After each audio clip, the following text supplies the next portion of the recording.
light this chalice for the light of hope, the fire of commitment, and the warmth of community.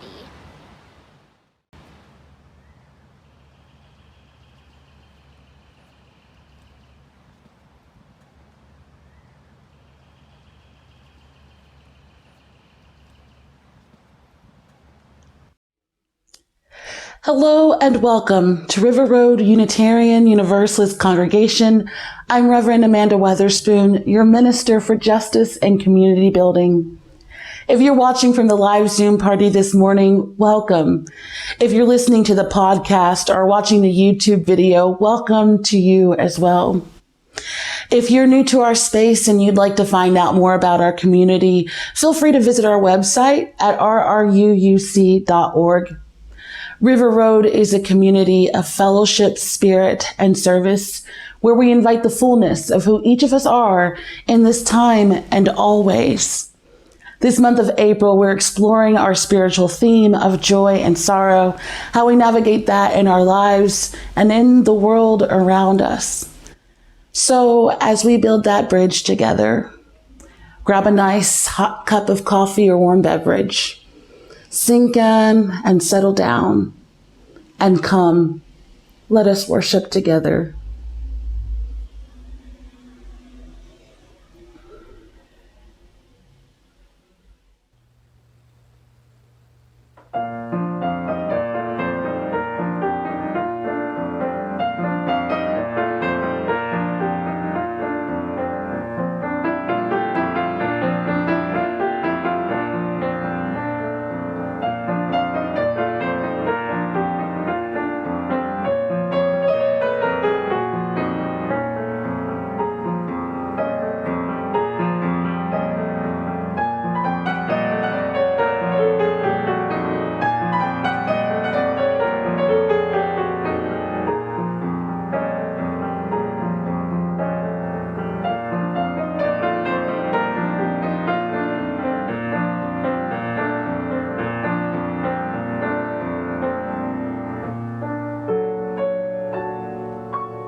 Once upon a time, there was a teacher who was known far and wide as one who had mastered all the great disciplines of a spiritual seeker. She wandered the country, and whenever people heard she was near, they traveled to seek her wisdom and her guidance. Surely she would be able to tell us what to do next. Great teacher, one would ask, I wish to get closer to God. She would reply, by what path do you travel now? I study the scriptures and I diligently apply myself day and night to unlocking their mysteries. I seek answers and I tell stories. Then put down your books and walk in the woods. Think nothing. Listen deeply. Another would say, well, I do good for every person I meet, doing all that I can to serve their needs. I do this alone and with others. Then, for a time, the teacher would reply, consider yourself well met and strive to serve your own needs as you have so well served others. Make with others. Create something new out of something old. Plant outside. Craft a vision. One day, the teacher noticed someone in the back of the crowd, someone not pushing his way to her. What it is that I can do for you, she called out. I do not know, he replied. I feel in need of something, but I do not believe in God and have nothing you could call a practice. When do you feel most alive? The teacher asked. When I am playing with my children, the man said without hesitation. Then play with your children, said the teacher, and you will find what you seek. Build with your neighbors, make human connection. The wandering teacher reminds us, ground ourselves in the natural world. Alone and together, make and create. Play with the children. Connect with all that is alive.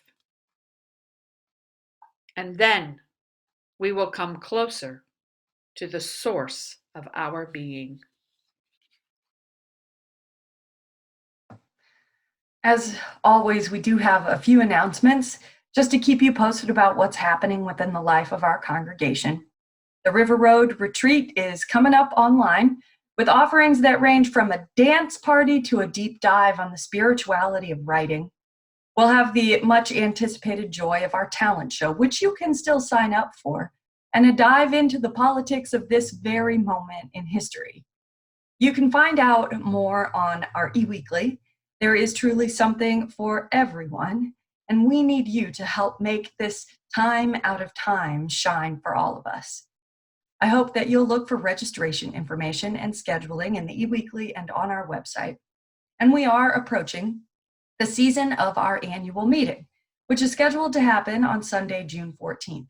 You'll be hearing more information about the logistics of the meeting, about the virtual town hall sessions that lead up to it, and about the key vote we will be taking for a powerful environmental ministry in the coming year. We hope you'll join us, not just to make the quorum, but to do the work of the people together. Today's sermon is brought to you with my deep gratitude from last year's Spring Services auction winner, Tricia Tice, who bid on the chance to help me shape a sermon topic with all the resources, creativity, and collaboration that the two of us could collectively muster. Tricia hoped that we might reflect on the real possibilities to cut carbon emissions, use technology to our benefit, and answer the call of these our times. And I hope the sermon will do all that today. I hope you'll join me in thanking Tricia for her leadership and for her wisdom. Finally, we're delighted that after our Zoom watch party this morning, we will be welcoming new members into this community of freely chosen faith. If you feel a tug at your heart to count yourself among this unruly but merry band of travelers, I hope you'll reach out to either me or to our membership coordinator, Nan Posen, for more information. As always, we continue to gather in the midst of so much. We bring with us into this space our joys and our sorrows, our worries and our fears. And we come together this week in what feels frankly like neither the end nor the beginning of this uncertain season. Some of us are bone weary. Some of us are stir crazy. Some of us are oddly and beautifully cozy within the narrower confines of our days. Whatever you bring with you into this space, know that you are welcome here, and that your presence in and of itself is a gift. For our meditation today, I have a wall of beautiful words to share with you, an adaptation from a beautiful poem by Maya Angelou. In reading it, I want to invite you to grab a hold of the images that land on your heart, to consider what wonders still the world shall witness, one of whom just might be you. Take a good seat and a deep breath for the work A Brave and Startling Truth by Maya Angelou.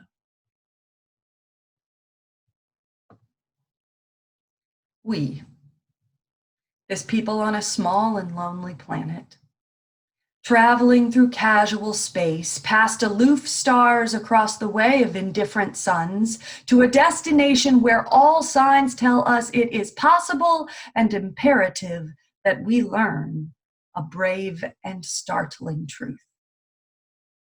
And when we come to it, to that day of peacemaking, when we release our fingers from fists of hostility and allow the pure air to cool our palms, when we come to it, then we will confess that it is not the pyramids with their stones set in mysterious perfection, nor the gardens of Babylon hanging in eternal beauty in our collective memory, nor the Grand Canyon kindled into delicious color by western sunsets, nor the Danube flowing its blue soul into Europe, nor the sacred peak of Mount Fuji stretching to the rising sun, neither Father Amazon nor Mother Mississippi, who without favor nurture all creatures in the depths and on the shores. These are not the only wonders of the world. We, this people on this small and drifting planet, we, whose hands can strike with such abandon that in a twinkling life is sapped from the living, yet those same hands can touch with such healing, such irresistible tenderness that the haughty neck is happy to bow and the proud back is glad to bend. Out of such chaos, out of such destruction, we learn that we are neither devils nor divines. When we come to it, we, this people on this wayward floating body created on this earth, of this earth, we have the power to fashion for this earth a climate where every man and every woman can live freely, where every sibling can thrive without sanctimonious piety, without crippling fear. When we come to it, we must confess that we are the possible. We are the miraculous, the true wonder of the world. That is when, and only when, we come to it. We are the possible. We are the miraculous.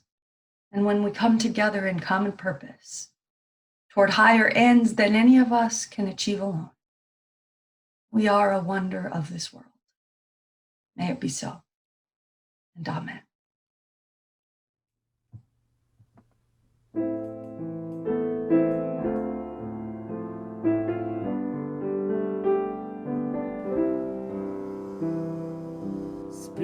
Spirit of life, come unto me. Sing in my heart all the stirrings of compassion. Blow in the wind, rise in the sea. Move in the hand, giving life the shape of justice. Roots hold me close, wings set me free. Spirit of life, come to me, come to me.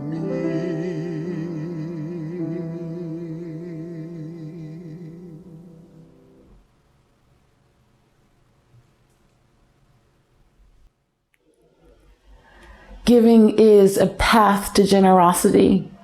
And here at River Road, each week during the service, we have an opportunity to practice that generosity. What we give here goes towards creating, maintaining, and sustaining this community, which touches so many of our hearts and our lives. During our virtual format, there are many ways to give at River Road. You can find out at our giving page at rruuc.org/giving. You can give online. You can get instructions on mailing and offering in, or even learn how to text to give. The number for text to give is 73256. That's 73256 plus RRUUC and the amount.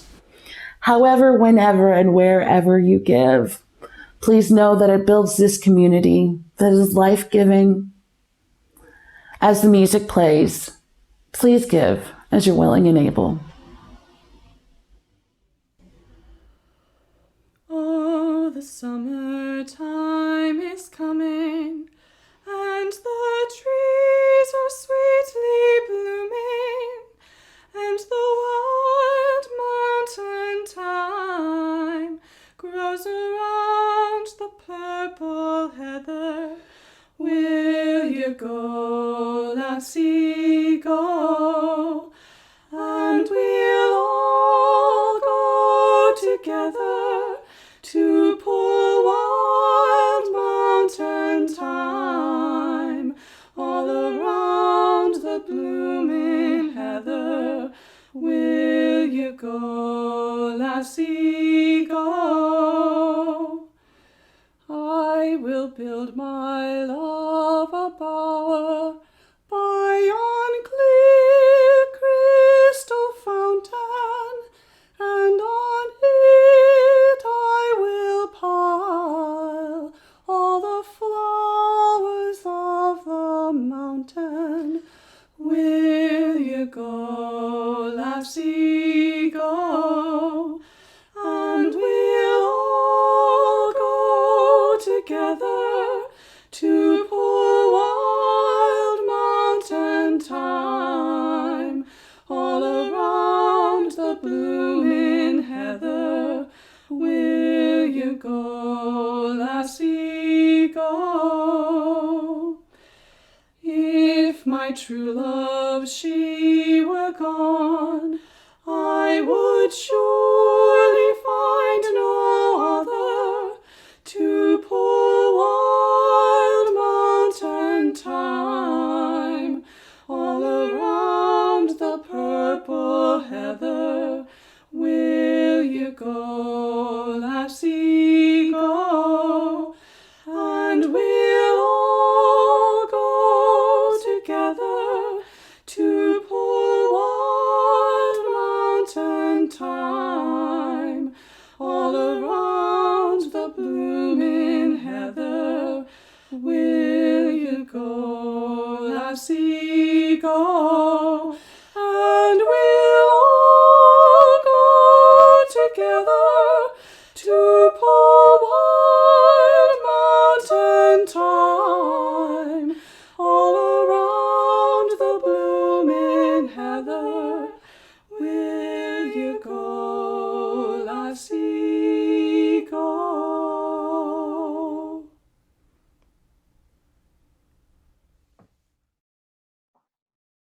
As a lifelong nerd and sometimes student of Latin, there's an old classical story that I have come back to time and again when confronting difficult and complex problems.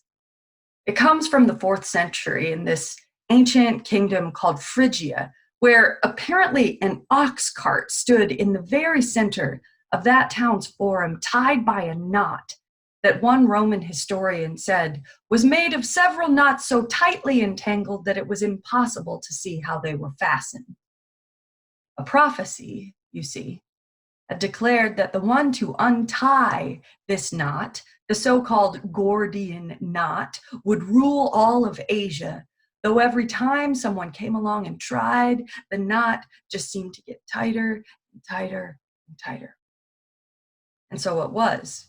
When Alexander the Great rode into town, he wrestled with that knot. He tried to outsmart it. He applied every strategy he knew and a few he did not know, until in one moment he pulled his sword and sliced clear through that knot in one smooth stroke, severing that intractable knot that had held for generations, solving a problem that everyone said was insoluble by finding a way, when generations before him had resigned themselves to believing there was no way. You see, the Gordian knot, it was tightened and tightened, person after person, generation by generation, through so many pressures pulling at it from different directions, so that no one could sort out where the knot itself even began or ended. As soon as progress was made on one strand, another locked down, and the whole thing, the whole mess of it, it remained year after year exactly as it was, so that almost every single person gave up ever even trying to loosen it. As a leader, I look at organizations, at systems, even congregations, and I ask myself, what are the Gordian knots that we think we cannot loosen? What are the problems that we think we can never solve? What are the issues that have been with us in one form or another for just about forever, brought up over and over again, shouted over and strategized about? Every one of us full of so much sound and fury, while no change happens and the knot never loosens. Later on in May, Reverend Amanda will look at the shaken loose possibilities for congregational life in times such as these, at the ways in which those problems we may have thought were intractable are suddenly loosened in this moment. But for now, I want to focus on the societal view of this question, for in our society, there is no single knot more tightly wound than our world's continued reliance upon fossil fuels and the clanging, shouting warning bells all around us, signaling the dire consequences of our continued unwillingness to even address the cataclysm of climate change. And yet, the separate strands of this intractable knot of climate chaos, the threads of politics and power and good old-fashioned avoidance, they twist around each other, creating in our culture at most a resigned acceptance of the status quo, and at best, an incrementalism that does nothing to address the knot, even as it continues to tighten around us. Time and time again, we who care about climate change, we rail and we rave, and yet the system does not respond. Just as societies and cultures before us have, time and time again, the strategies and the railing, they add up to not enough, and the system is marked not just by its commitment to incrementalism that changes nothing, but to outright stubborn inflexibility, until the same old story gets told over and over again throughout history. As Harvard archaeologist Jason once said to colleagues at NASA, when we excavate the remains of past civilizations, we very rarely find any evidence that they as a whole society made any attempts at changing in the face of a drying climate, a warming atmosphere, or other cataclysmic changes. He said, I view this inflexibility among social structures as the real reason for their collapse. Yeah, the carbon is the problem, and the politics is the problem, and the climate skeptics are the problem. Yes, all of this is the problem, but you know what underlies it all? What keeps the knot so tightly woven? The problem behind the problem is the inflexibility of the system, the solidity of these strands of competing interests we have tied. But I think of the sword that comes and cleaves clear through the whole mess. The blade that separates every demand from the others, the cataclysmic and powerful moment when the rules of the game change. Because throughout human history, there is and has always been this inflexibility that kills. But there are also events and movements and moments in time that shape history in a way that was previously unimagined and unimaginable. There are events and there are movements which take the powers and the interests that hold the lock of that knot in place and undermine them all through an epochal and worldwide change. There are times which we may never choose for ourselves, when the tensions that keep the knot in place are impacted by the collapse of the status quo, and the whole idea of going back to normal suddenly seems like anything but a real option. We hear that a lot these days, don't we? A call to get back to normal, to the way things were before. But what would normal even be? What was normal a few months ago?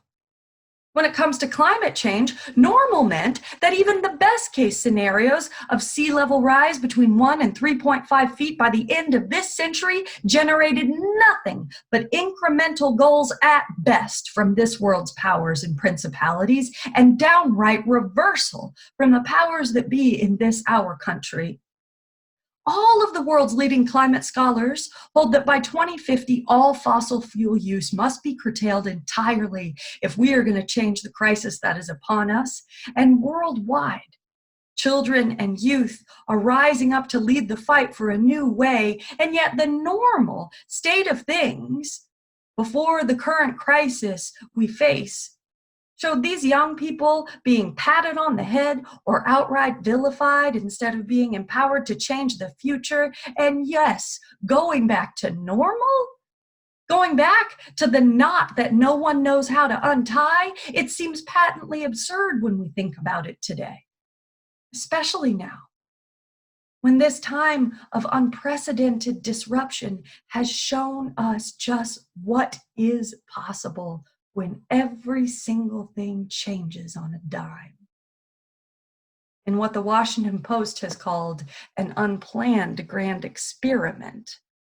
During quarantine, air pollution in the city of Rome is down 49% from 1 year ago. Across the globe, stars are now more visible at night. Nitrogen dioxide pollution in the northeastern US today is down 30%. As Stanford environmental scientist Chris Field has said, in many ways, we kind of whacked the whole Earth system with a sledgehammer, and now we see what Earth's response is. Earth's response is astonishing, and it matters. As our own board president at River Road, Ken Button, and I have been saying to each other over and over again these last months, never let a crisis go to waste. And so it is in this moment. This epochal, cross-cutting disruption of the status quo that we are in now, it shows us that there can be another way. It is possible right now to see the stars in the night sky in Bangalore. It is possible to dramatically cut the supply and demand chain for fossil fuels. It is possible to breathe clean air right now when some of the Greenland ice cap might still be saved, and it demands nothing short of a commitment to a new way of being in society together. And that is the glory of this moment we find ourselves in. It is evidence that it is possible to live collectively in a different way. We are doing it. We're doing it right now in ways we would never have chosen, and yet the possibility shines through even from the chaos. All of the technological adaptations that could blessedly block a return to the deadly and incremental normal that we knew before this crisis have been underway for years right under our noses, waiting for a moment like this to cut the knot of the status quo and make space for a new way forward. Just think of it. The economic incentives for green jobs and green technology have never been more profound. The rapid cost decline of renewable energy can work its way through this dramatically stressed economy, emerging as a more economically viable option than we had ever previously imagined. Right now, an initiative in Portland is underway to support clean energy for the entire city in perpetuity right now. As the American car industry struggles to survive, the incentives to innovate toward fully electric vehicles are both moral and economical. Right now, in the city of Los Angeles, the largest solar energy storage project in the history of this country is going onto the grid, not because someone yelled about how necessary it is, but because that necessity can no longer reasonably be denied. In Virginia, we're talking about moving to electric school buses when those classroom doors finally open. And our own leaders, including us right here at River Road, are working with our local government in Montgomery County to move towards zero emissions throughout the county within the next 10 years. Personally, locally, globally, we are learning right now that there are choices we can make which can change the entire system in dramatic rather than incremental ways. It is possible. We are that possibility. It is possible to imagine and to enact a different way, to live that different way out in real time. It is possible, and we are doing it right now.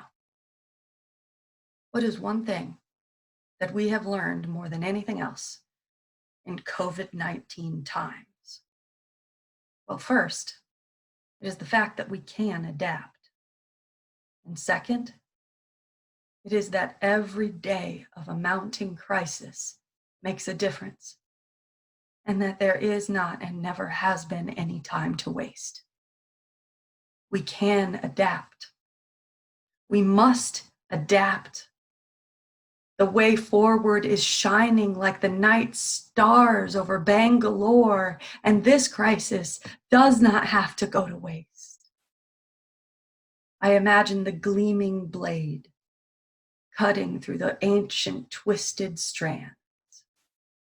I imagine the countless hours spent in normal times picking around the edges of the problem. I imagine the sound of the blade, the fibers of the knot separating, the once insoluble problem falling away in threads. Together, knowing that real change is possible, may we commit today to never going back to normal. Because normal, it was never enough to cut the knot. May it be so. And amen. Now, may the truth that makes us free, the love that casts out fear, and the hope that never dies guide us and those we love and those we do not love forward together till the day spring breaks and the shadows flee away. Amen.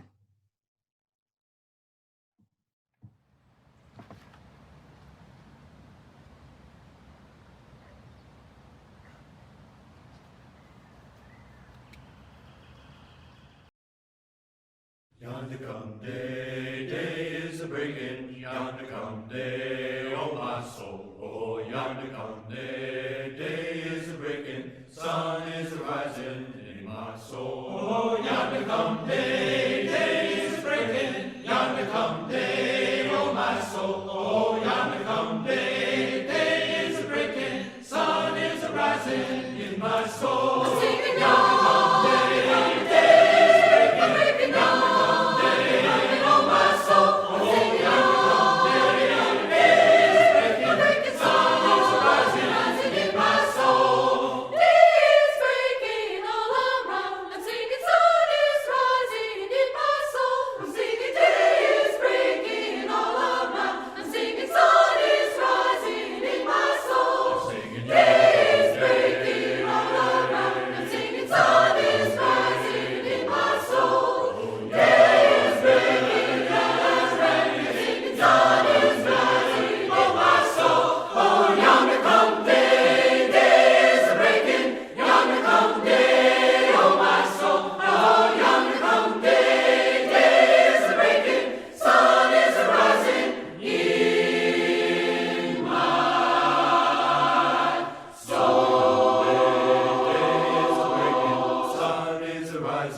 Yeagley,